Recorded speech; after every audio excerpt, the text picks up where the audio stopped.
Kingston Preyear has committed to Alabama, giving them the number 5 quarterback in the 2028 cycle and a willing quarterback to partner with great wide receiver Cedarian Morgan. Let's talk about what that means for Alabama and what I think Alabama's recruiting strategy is and why it's working after the bumper.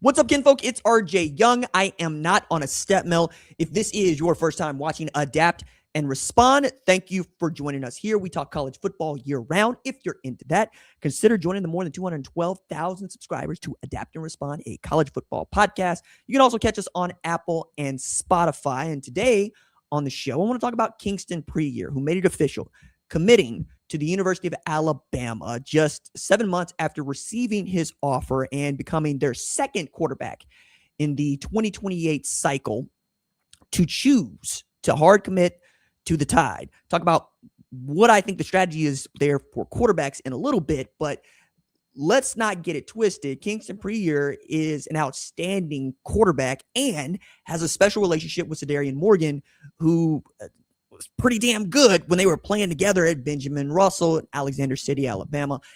Cedarian had like 82 catches for like over 1,300 yards the last time that Kingston was throwing passes to him.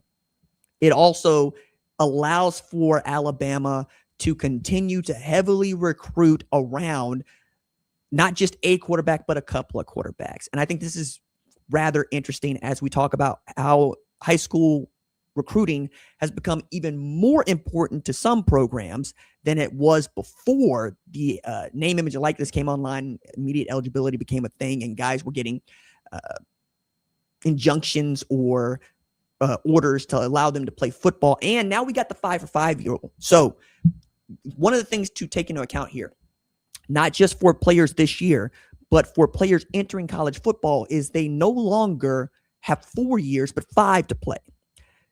They start their careers, they can play football for 5 years at college. Now, why I think that is interesting in the case of a guy like Kingston Preyear is you can start to plan ahead for this in earnest. Remember, he's got not just this season, but the next season of high school football before he would enroll at the University of Alabama, and he can start building out his financial apparatus and planning what you want to do. Do you want to be the kind of quarterback that enters into the NFL draft as early as you can?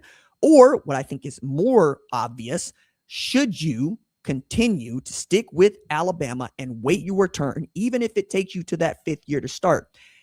And this is where I think Kalen DeBoer, Ryan Grubb, and his staff are a little bit further ahead of everybody else. Alabama, for me, is stockpiling talent at the quarterback position. Alabama, for me, is doing what I think you need to do in 2026 to ensure that you have a capable, competent quarterback that everybody believes in and who you can vouch for everywhere you go. One of the drawbacks to the transfer portal has been coaches not necessarily knowing the kind of person that they're bringing in to their program, into their locker room. They do not get to do They do not get to do the due diligence that they would normally do in high school recruiting. In some respects, this is okay, right? Because if you're going to get a 4-year starter, 3-year starter from the FCS level, perhaps you can roll the dice on that and know about a guy that can come help you right away, or even at the group of 6 level. Like Jalen Rayner transferring from Arkansas State to Iowa State, an example of that I think is going to work, right? Jimmy Rogers having to flip the entire roster over. At a place like Alabama, having the kind of Sam Levitt that they have at LSU, or even Darian Mensah, Carson Beck they have at Miami, it's not necessarily what you want. And I don't think that's ever what they want it to be. This works out for them. Now, think about it.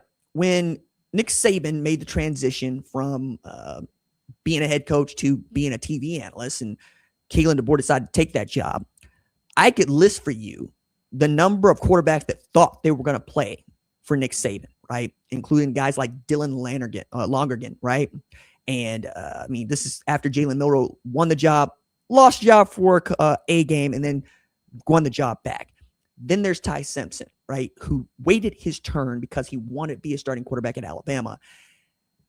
And then, right, became something of a legend at the program. And only because Julian Sayin decided he was not going to play for Nick Saban, so he was going to play at Ohio State. Nick Saban was no longer there for him to play for. I think that's also important. Now, Ty Simpson's at 2025. I get it. I would make the argument that if Julian Sayin had an opportunity to compete with Ty Simpson, he would probably beat Ty Simpson out for the job. That said, maybe not, right? Maybe Keelan Russell's always going to be a guy that is going to succeed Ty Simpson. Ty Simpson's always going to be the guy.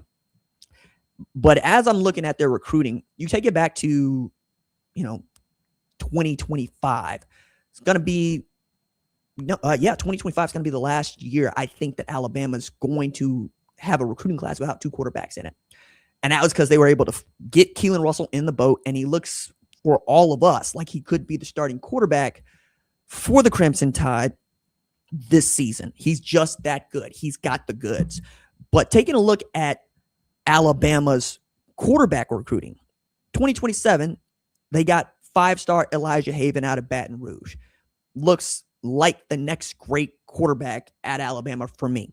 But they also brought in Trent Seaborn, who is a 4-star quarterback. Add to this Kingston Preyear that Charles Scott had already committed to Alabama, and he's a 3-star. 2026, you got Jet Tamala and Taden Evan Kawa, 4-star and a 3-star respectively.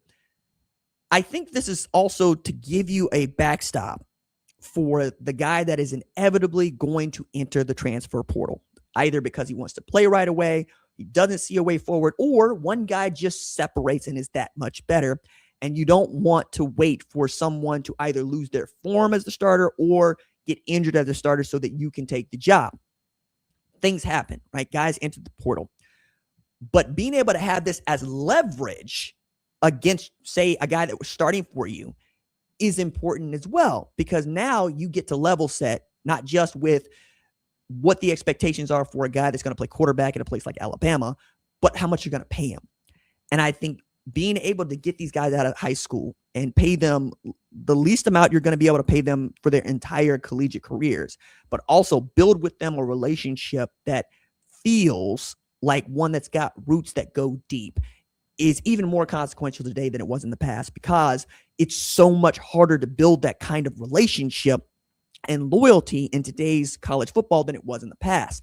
It used to be you enrolled with who you enrolled with, and if you wanted to transfer, that's okay. You still had to sit out a year before you could play FBS football again. So some guys would just go the JUCO route and then come back in because they wanted to keep playing football. That also has corroded a coach's opportunity to build a relationship with a guy that doesn't start. And you learn what it's like for him when he's not getting everything he wants, what it's like for him when the competition is as good as he is, what it's like for him when he's forced to fight his way out of a corner that he didn't expect to be in. I used to say this often, but I need to start saying it more often now.